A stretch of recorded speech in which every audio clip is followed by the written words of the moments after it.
hold on to it. Because some things brings us pain. And the pain we experience really are unnecessary. You know, if you know it's going to hurt you, why do it? If you know it's going to keep on inflicting pain upon you, why go revisit it? Am I making sense yet to anybody? So there's things in our life, and this is going to be a short message, probably the shortest message I've preached in a long time. Good way to start off the new year. So you better stay with me so you can get this. Amen? Amen. So I put mine in this morning. Hallelujah. And so there are some things that we have to get to a place to realize that it's not good for us, so we just got to let it go.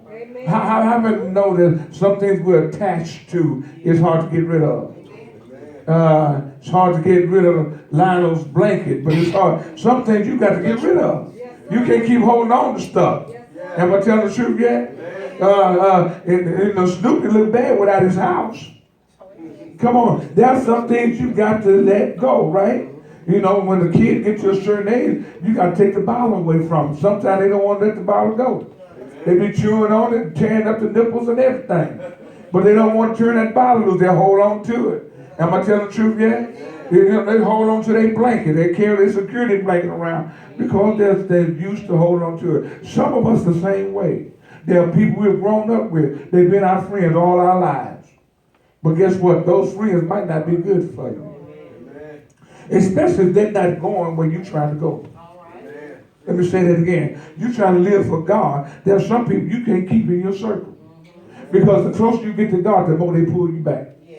Anybody know what I just said? There are some people, on their whole assignment in your life is to keep you from being successful in God. Let me say that again. There are some people in our lives, the only assignment they have is to keep us from being successful in God.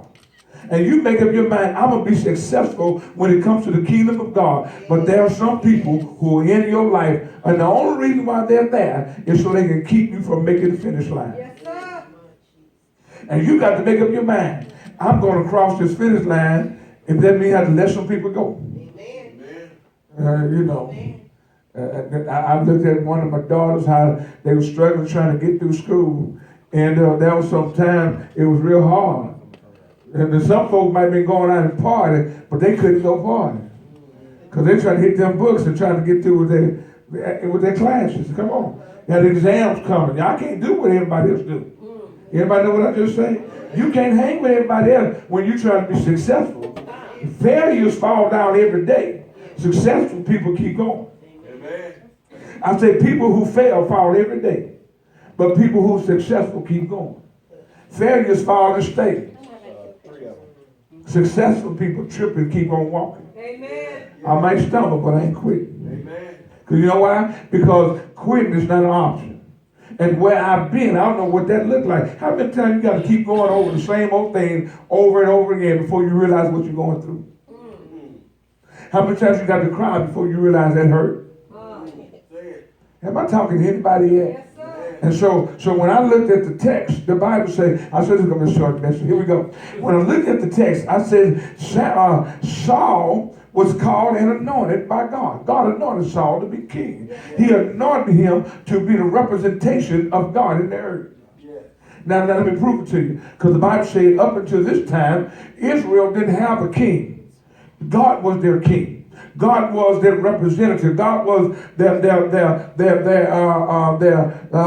king in the earth. He was God. He was king in the heaven, and he was king in the earth. They didn't have a fleshly representation of kingdomship. But because they looked around at everybody else, they looked at all the other nations and saw all the other nations had kings. They said, we want one too. That sounds just like us today, right? How many times we say, I want this, that, and the other, and your parents or you, your friends, somebody, you say, you don't need that. So, well, they got one, why I can't have one? Am I telling the truth yet? And so the kingdom was fine with God being king. But the children of Israel wanted their own king. They wanted to look like everybody else. How many times you told your kid you can't do that because everybody else is doing it? Right? Yeah, a good parent would tell you what they say, I want to do. Say, why? Because they doing it. Say, well, you can't do what everybody else do. Everybody want a hoverboard. But last I seen, them batteries been blowing up, houses catching on fire. We don't need no hoverboard in my house. You better keep that thing out the driveway somewhere. So if it decide they want to burn it, let it burn. And it's going to leave a spot on the concrete, but it ain't going to burn my house down. Amen. Hello, somebody. Y'all get your hoverboard if you want to. They even said, if you're going to get a hoverboard and you're going to charge it up, don't charge it up overnight. Charge it up while you're looking at it. That's what they say. I ain't going to look at it. I'm going to leave it in the store. They'll share. They can keep it in their store at their own risk. But I can't afford another house. I can't afford to replace the little junk I have. I'm sorry. There's a few things I've accumulated over life. I can't afford to replace them. Hello, somebody. I want to go through them hassles. And even some things I replace. I can't replace it. I can get something else in instead. But I never really replace what I've lost. What photo can I lose that I can replace? I've got pictures of my dad when he was 19 years old at my house. The house catch on fire, the picture gone. Guess what? I got it on Facebook, though. I did take a picture of it and did that. So I said, y'all laughing. One day I went to scan and stuff, just throwing it out there. And someone said, why you put all that pictures out there? Well, I just safe place, safe place. If they ever decide to charge me to go to Facebook and get my picture, I'm in trouble. But anyway. But that's some things in our life we don't want to let go. We can't replace it. But we got to get to a place to realize that when God has blessed you, you have to hold on to God. He is Saul. He's been blessed of God. He is now the king of Israel. I mean, he's a mover and shaker. I mean, he got it going on. Hello, somebody. When Saul walked to the kingdom, they say, bless the king of Israel. And then David comes on the scene, and David starts fighting and winning battles, and they start singing songs under David. And it's like Saul had killed his 1,000, but David had killed his 10,000. And Saul gets jealous. Saul decided, God said, I need you to go to war, and I need you to fight Amalekites. And when you go there and fight them, I want you to kill all those Amalekites. I want you to kill every one of them. I don't want none of them breed. None of them. I need to kill the cattle, the dog, the cat. I want you to kill everything in that kingdom. Don't let nothing breed. And Saul went out there with his bad self. And came to the kingdom and said, you know, I'm going to let the king live. I'm going to bring him back to show that I got him. I'm going to spare these. Look at them nice sheep. Who can kill those sheep? And look at that woman. Who want to kill her? You ain't going to talk back to me. And so Saul started killing. He killed the men and killed some of the stuff, but he kept the best of the livestock. The fat sheep, the fat calf. He brought all them back. All healthy looking stuff. He brought all that stuff back to Israel. And God said to him, God says to the prophet, said, I've rejected him. Say, how long will you keep on praying and crying for Saul? Because I rejected him. Why did God reject Saul? He rejects Saul because Saul disobeyed his commandment. And I'm glad Saul's in the Bible, because if God can take a king and say, I no longer want you in charge, he can take little old me and say, I no longer want you in charge, because they're like, I let him go, I can let you go too. Amen. We can't get to a place to think that we're not dispensable. Amen.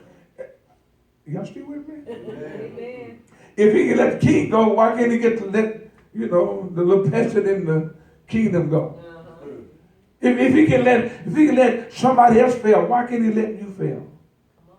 Am I still making sense? And the only thing he said to you, kill all of these things because I don't want them breathing. You know why? Because they mistreat my people when they were coming by here. And when God says to you, I've rejected this thing, because that's what he said. He said, Saul, I've rejected all this stuff, this whole nation. I've rejected the Amalekites. I've rejected the Amalekites. I've rejected them, and I've rejected everything in this kingdom. Get rid of all of it, because I don't want it breathed. I don't want it no longer on the face of the earth. Get rid of all of it, because I rejected it. But the very thing that God rejected, Saul let live. And in the process of accepting what God reject, he lost out with God. Let me help you here. What I'm telling you is there's some things that God has rejected in your life. And you've got to get to a place of letting it go. Because if God doesn't want it in your life, you ought to agree with God and say, it can't be in my life. Amen. And guess what? I understand something. You might see the value of it and you want to hold on to it because it has some value. Come on. There are some people in our life who we have value with because we have history with. We remember the time we spent together. It means something to me. Am I making sense to anybody else? When you get married, there's some people you got to let go. Y'all still in here? There are some people you can no longer have that conversation with in the middle of the night. Amen. I ain't talking to everybody, I'm just talking. No, because now I know now we get to a place now when you started dating and this is my fiance, we started detaching ourselves from certain people and certain places because of what it meant to us. Anybody know what I just said? Yes, sir. There's some people in some places you don't go because of what the association was. And since you're no longer in that vein, you don't want to have nothing else to do with that. You can't afford to deal with that. I don't know if I'm talking to anybody. Huh? You can't afford it. You know why? Because if you keep on going around the places you used to go around, the people that's in those places going to always try to pull you back where you were. You can say I done changed, but they still be pulling on you. You say I don't do that no more. Say just one more time. I ain't gonna talk to everybody.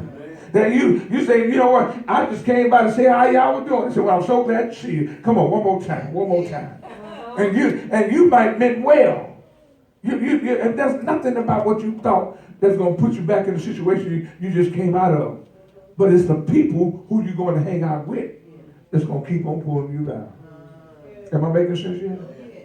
I gave the story some time ago that when I went into the military and came out, there was a young lady I met.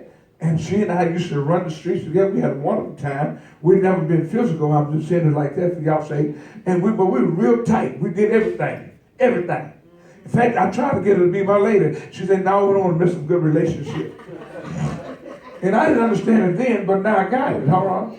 I thought she just rejected me. Help somebody. But we hung out. We did all that stuff, you know. We watched scenes pop around the room. Anyway, we did a little bit of everything together. Y'all with me here? And when she decided that ain't what she want, she decided to go in the military. She went in the military. Now she's gone. And every year around Christmas, I would travel from the north side of Houston to go to Sunnyside to visit my mother. And while I was at my mom's house, I would always go around the block and visit her mom and her sisters and brothers. How y'all doing? I did it every year. Y'all still with me? Yeah. I mean, it was just a tradition for me. I mean, she wasn't there. She was out in the military, floating around, doing whatever she was doing. I was just going to see my people. Y'all with me? Yeah. How about this particular year I went over there? And as soon as I opened the door, they go, Carrie's here. And she come running from the back of the apartment and run all the way to the front and leaped up in my arm. I mean, literally leaped. Legs straddled and whole 9 yards wrapped around my chest, my back. Hello, somebody. And I'm like,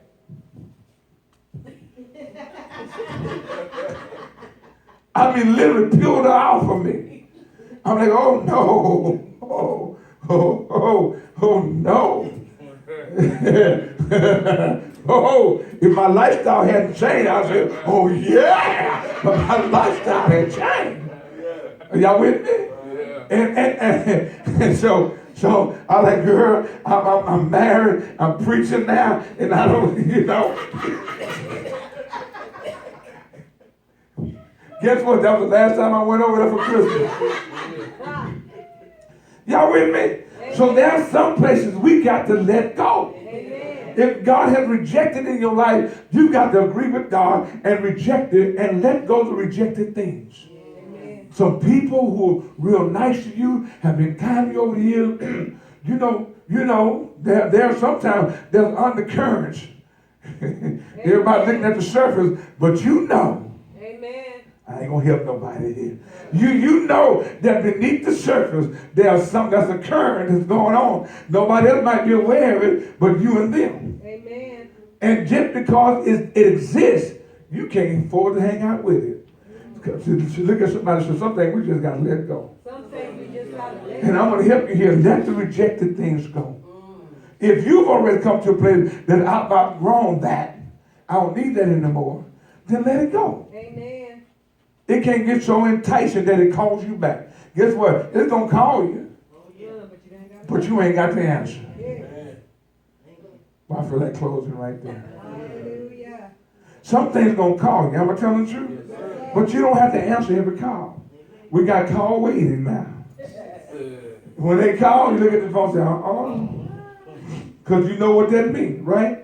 There are certain phone calls you and I can't answer. Y'all looking at me funny. I get those phone calls too. I'm pastor, preacher, apostle. Hello? And folk call me. I ain't talked to you in years. I said, I know you haven't. How you doing? Bye. I had one young lady, see, I'm telling y'all the truth. So y'all think you think you don't own somebody? Got these struggles? Everybody got them. Amen. It's not the struggle, it's how you handle it. Amen. Am I making sense here? Yes, sir. Remember, I tell y'all too much of my business. Them two back there, the back there. All right. Sometimes you just gotta let go. I mean, it might make you smile, make your heart flutter, and all kinds of stuff. But it ain't good for you. Am I making sense? Amen. Some friends, you gotta let go. You want to graduate from high school, right? You want to make it to school, you want to be successful, right? So some people, you got to let go. You can't hang out with everybody. Amen. Listen to your mom. You should listen to your grandfather. And just stay focused, all right? Because them things come to cause you to be a failure. Hello? And we don't need another young man in jail, okay? Amen. Jail ain't the place for you. You want to go to jail? All right, I think so. Well, don't go to jail, because guess what? Pastor don't have a jailhouse ministry. I let the other ministers go. I don't go. Y'all go to jail, see them people. I don't go. We can't go to jail, right? Is he talking to me? Yeah, I'm talking to you too. You ain't going to jail either. All right? Stay out of jail. Just let it go. Yeah. Saul is rejected because the very thing that God had called for him to do, he didn't see it as being as important. And when the prophet confronted him, am I talking too long, y'all? When the prophet confronted him, when Samuel came to Saul and said, Saul, why have you done this thing? Saul said, what I do? I saved the best out of the battle. I brought back the good spoil. Man, I got the best cattle. I got the best sheep. I got the silver, the gold. I got the best women. I got young workers. I got everything going on. He said, what's the problem? I killed everything else, but I kept the best for God. I'm going to bring this lamb over here. I'm going to lay it on the altar and say, God, I'm sacrificing it to you. Sounds good. But God said, how you going to give me something I'm rejected? My God. How would you like somebody to give you something that you don't want? You can't, I don't eat liver. I don't eat liver. And folks say, come go get, man, you need to go to Louis with us and get us some of the liver and onions, and boy, ain't nothing like it. Y'all go ahead. Like folks eating chilies on the first of the year. Y'all go ahead. Y'all just knock yourself out. I ain't trying to touch none of that stuff. Look here. I'm the Israelite up here. Hello, somebody. I ain't touching this stuff. I'm sorry. Maybe I shouldn't even talk about that. Let me find something else to put in there instead. Some things you ought to just let go. When you say, I don't like that, if they bring you a big old dish up, you look at it and go, oh, good God, how could you do that to me? You know, I was hungry, you brought me this, you know, this turned my stomach inside out. I don't do that. There's some, I'm going to give my friend some oatmeal in the morning. Big old bowl of oatmeal with raisins in it.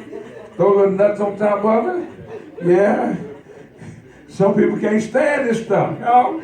And so when God said, I rejected it, when you say, I'm going to give it to you anyway, God.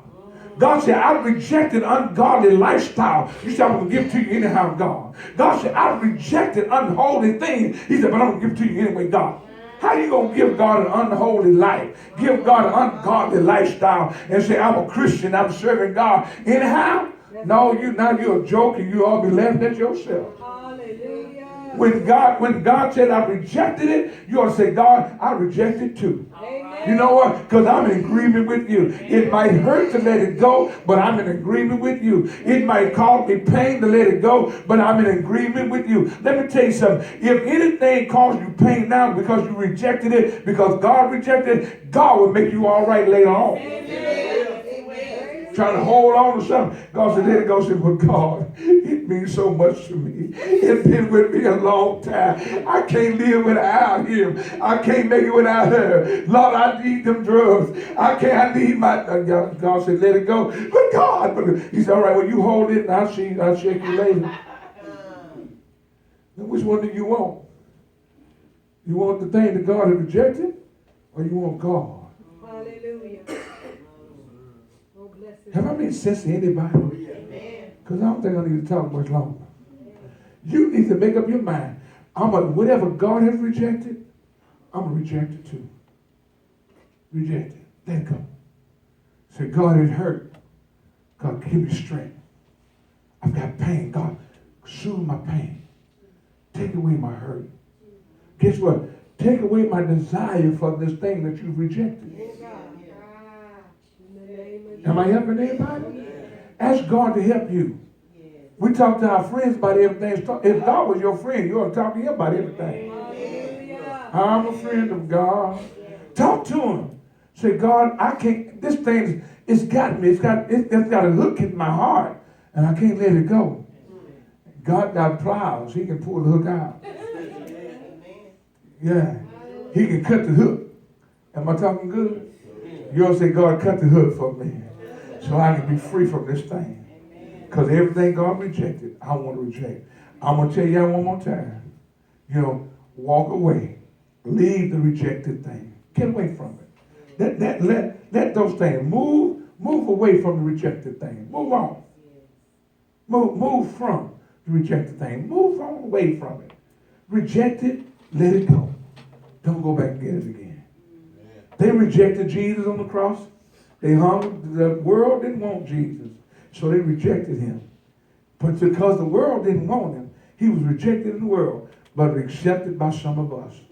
I'm glad that at Calvary he gave his life for me. Amen. Anybody glad about it? Amen. They took him out and marched him out there to Golgotha's hill. They stretched him wide and lifted him high. He died there, gave up his life for us. But he's not rejected in my life. I love him. I don't always make 100, but I'm striving for it. There's a song that says 99 and a half. Won't do. I've got to make 100. Somebody was telling me this morning, said, Pastor, you because you're worried. I said, listen, I'm working on that word stuff. Me. I told her, I said, you're looking at me and you see me making 100, but you don't know. I'm not making 100. I'm striving for perfection. That's not a crutch. That's not a place of failure. That's just a place of admission. Hello, somebody. I'm getting dressed for the cold. I haven't got all my clothes on yet. I'm still putting things on. Hello, somebody.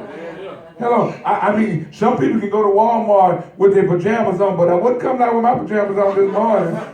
You know what I'm saying? So if I'm going to heaven, some things I got to keep dressing up so I can be ready when I get ready to go. You with me? I'm still getting dressed. Anybody here beside me? I'm trying to make it to heaven, so I'm still getting dressed so I can get in. Hello, somebody. Yeah. Boy, yeah. I better use that again. Yeah. Hallelujah. Hallelujah. Stand on your feet. Let's pray. Bless y'all. Amen. We're going to pray. Move on from the rejected thing. Have I made sense, y'all? I'm moving on. Somebody shout, I'm moving on.